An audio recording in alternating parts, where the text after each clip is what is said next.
Assalamualaikum warahmatullahi wabarakatuh. Perkenalkan, kami dari Praktikan Laboratorium Sistem Informasi Manajemen kelompok 41 sesi Rabu 2. Dengan saya sendiri, Aida Islamia, NPM 20026, dan partner saya, Alfiana Nur Anissa, NPM 2009. Di sini kami akan mempresentasikan modul 2 mengenai Data Flow Diagram atau DFD. Yang pertama, kita akan memahami pengertian dari data flow diagram. DFD merupakan suatu modeling tools yang memungkinkan sistem analisis menggambarkan suatu sistem sebagai suatu jaringan kerja proses dan fungsi yang dihubungkan satu sama lain oleh penghubung yang disebut alur data. Dan DFD memiliki beberapa fungsi. Yang pertama, membantu para analis sistem meringkas informasi tentang sistem, mengetahui hubungan antar subbab sistem, membantu perkembangan aplikasi secara efektif. Selanjutnya, DFD berfungsi sebagai alat komunikasi yang baik antara pemakai dengan analis sistem. Yang ketiga, DFD dapat menggambarkan sejumlah batasan otomasi untuk pengembangan alternatif sistem fisik. Selanjutnya, kita akan mengenal beberapa simbol dalam DFD. Yang pertama ada terminator atau external entity. Jadi, terminator ini disimbolkan dalam bentuk persegi panjang yang memiliki entiti luar di mana sistem berkomunikasi. Biasanya, notasi ini melambangkan orang atau kelompok orang, misal organisasi di luar sistem, grup, departemen, perusahaan pemerintah, dan berada di luar kontrol sistem yang dimodelkan. Nah, di dalam terminator ini ada dua jenis. Yang pertama, terminator sumber atau source, yang merupakan terminal sumber yang menjadi sumbernya. Yang kedua, ada terminator tujuan atau sink, yang merupakan terminator menjadi tujuan data atau informasi sistemnya. Simbol yang kedua ada proses. Nah, proses di sini disimbolkan dalam bentuk lingkaran, melambangkan suatu proses dari data yang dimasukkan ke dalam sistem yang mengubah input menjadi output. Nah, proses ini diberi nama untuk menjelaskan kegiatan atau proses apa yang sedang akan dilaksanakan. Simbol yang ketiga ada penyimpanan data atau data storage. Data storage ini disimbolkan dengan bentuk garis jajar yang digunakan untuk memodelkan kumpulan data atau paket data. Nah, penyimpanan ini kadangkala didefinisikan sebagai suatu mekanisme di antara dua proses yang dibatasi oleh jangka waktu tertentu. Nah, data storage ini dapat berupa file atau database yang tersimpan dalam disket, hard disk, dan lain-lain. Suatu data store dihubungkan dengan alur data hanya pada komponen proses, tidak dengan komponen DFD lainnya. Simbol yang keempat ada alur data atau data flow. Nah, data flow ini disimbolkan dengan tanda anak panah. Alur ini mengalir di antara proses, data store, dan terminator. Alur data atau data flow ini menunjukkan arus data yang dapat berupa masukan untuk sistem atau hasil proses sistem. Nah, terdapat beberapa konsep alur data yang perlu diperhatikan. Yang pertama, konsep data dari data atau package of data. Yang kedua, konsep alur data yang menyebar atau diverging data flow. Yang ketiga, ada konsep alur data mengumpul atau converging data flow.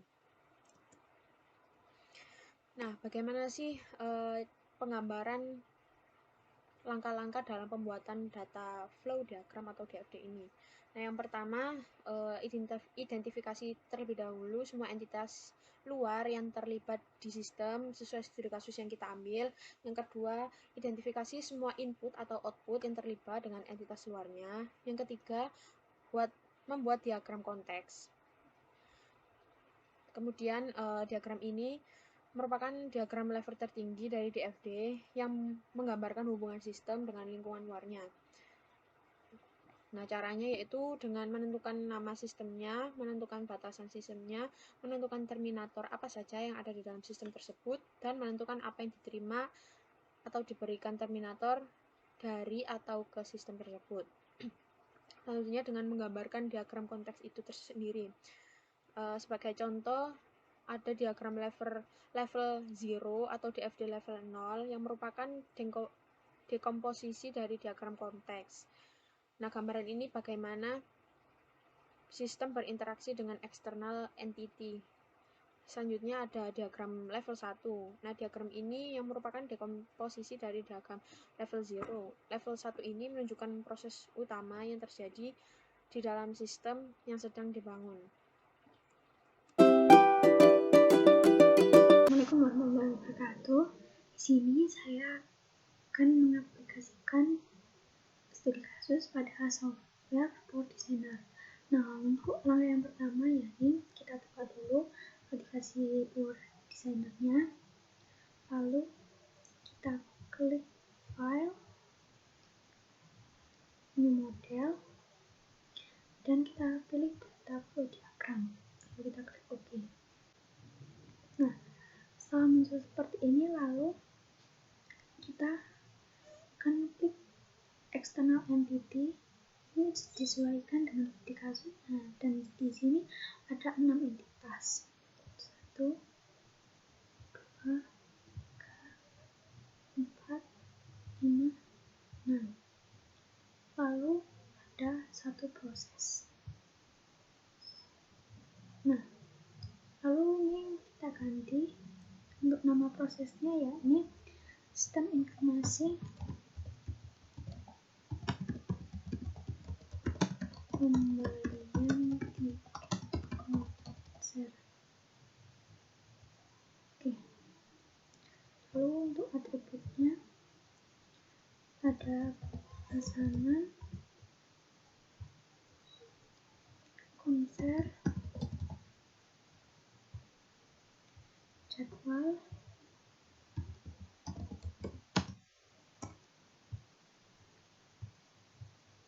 kategori tiket,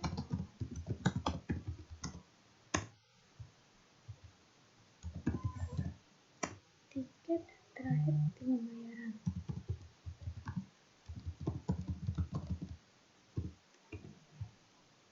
Nah, setelah itu kita atur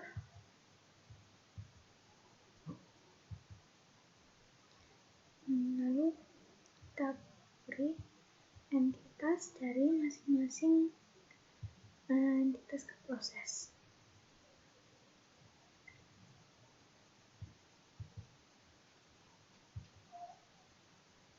Nah, ini kita lakukan semuanya sampai atributnya ada hubungan dengan prosesnya. Nah, setelah semua selesai diberi relasi, maka kita akan memberi nama dari masing-masing relasi tersebut. Nah, untuk yang pertama, ini ada data pemesanan. Nah, ini kan belum terlihat namanya. Nah, kita munculkan dengan cara kita klik format atau CLC, lalu ke konteks dan new, lalu OK. Lalu untuk yang satunya ini validasi data.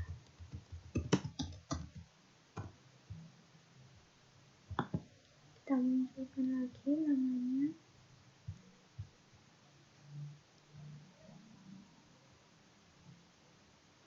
Nah, lalu kita bisa atur posisinya sesuai dengan keinginan kita agar datanya ini bisa dibaca.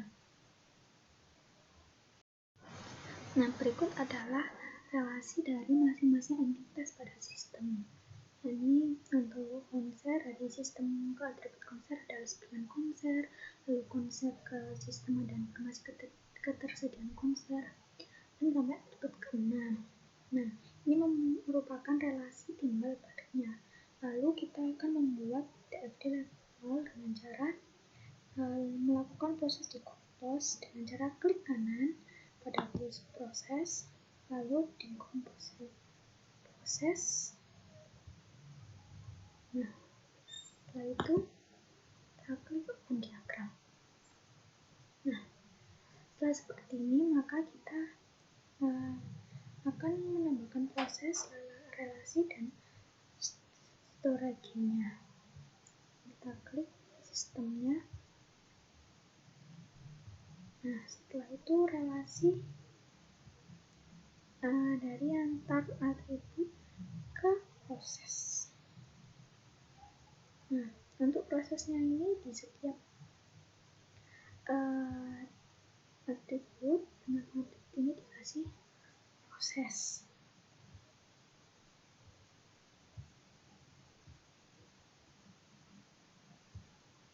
Dan setelah itu kita beri penyimpanannya.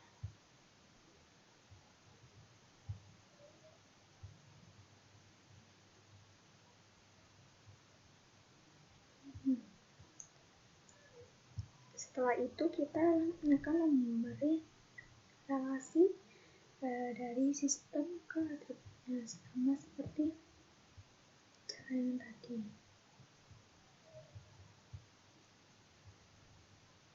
Lalu ke penyimpanannya. Nah, kita melakukan ini terus hingga atribut semua selesai. Nah, setelah memberikan proses di setiap atribut, lalu dan kita memberikan entitas dari atribut ke proses masing-masing dan lalu diberi penyimpanan. Nah, seperti untuk yang pertama ini, pada proses pemilihan konser ada file konser, lalu ada proses pemilihan jadwal, ada file jadwal, sampai dengan proses ke-6 yakni ada file pembayaran. Nah, untuk cara menampilkan nama dari masing-masing relasi ini yakni dengan cara kita klik saja plus T, lalu kita klik konteks dan next, lalu kita klik OK. Nah, ini merupakan proses dari BFD level 0. Nah, lalu jika sudah demikian, maka kita akan membuat BFD level 1 dengan cara sama seperti tadi, yakni kita dekompos pada masing-masing proses. Nah, yang pertama ini contohnya, yakni kita klik kanan, lalu kita dekompos proses. Itu kita dekompos proses lagi yang kedua, cara biasa, sampai dengan dekompos proses ke-6.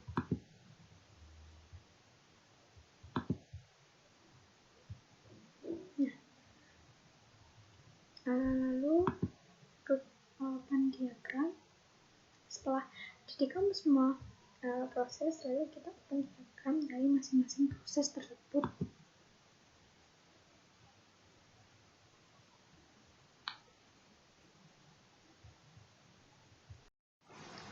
Nah, berikut merupakan output dari DFD level 1. Yang pertama dari proses memilih konser. Output DFD level 1 ini adalah seperti ini, ada file konser, lalu ada tipe pemesanan dan konser, lalu ada dua alur, yakni ada pemesanan ke proses, yakni ada isi data pembelian, proses ke pemesanan ada data pembelian, dan proses ke konser ada menu konser, dan konser ke proses memilih konser ada ketersediaan konser. Nah, ini untuk dari output DFD level 1 dari file dari proses memilih jadwal. Ini untuk proses DFD level 1 dari proses memilih kategori, DFD level 1 dari proses pemesanan, lalu ada DFD level 1 dari proses memvalidasi pesanan, dan yang terakhir ini ada output DFD level 1 dari proses membayar. Nah, itu tadi sekian yang dapat saya sampaikan, kurang lebihnya mohon maaf. Assalamualaikum warahmatullahi wabarakatuh. Setelah dilakukan pengerjaan software dalam perancangan sistem data flow diagram ini mengenai studi kasus yang kita ambil, yaitu sistem informasi penjualan tiket konser. Nah, kesimpulan yang dapat kita ambil setelah pembuatan konteks diagram dengan beberapa entity pemesanan, konser, jadwal, kategori tiket, dan bukti pembayaran sistem informasi pembelian tiket konser, dapat kita simpulkan bahwa sistem informasi pembelian tiket konser ini berisikan tentang hubungan timbal balik di mana terdapat 6 entitas dan pada entitas tersebut memiliki 2 alur. Nah, setelah didekomposisi akan terbentuk proses-proses yang lebih rinci dari sistem pemilihan tiket konser yang disebut dengan DFD level 0. Nah, dalam proses-proses tersebut muncul untuk menjelaskan secara lebih rinci dari diagram konteks sehingga menghasilkan 6 proses, yaitu proses pemilihan konser, proses pemilihan jadwal, proses pemilihan kategori, proses pemesanan, proses validasi pemesanan, dan proses pembayaran. Setelah didekomposisi lagi, akan terbentuk proses-proses yang lebih rinci dari sistem informasi pemilihan tiket konser. Setelah di FDA level 0, nah yang sekarang lebih rinci lagi disebut dengan DFD level 1, dengan proses pemecahan proses utama menjadi beberapa subproses dengan fungsi masing-masing. Cukup sekian presentasi dari kelompok 41 mengenai modul 2 data flow diagram. Terima kasih telah mendengarkan hingga presentasi selesai. Apabila ada kesalahan kata, mohon dimaafkan. Terima kasih. Wassalamualaikum warahmatullahi wabarakatuh.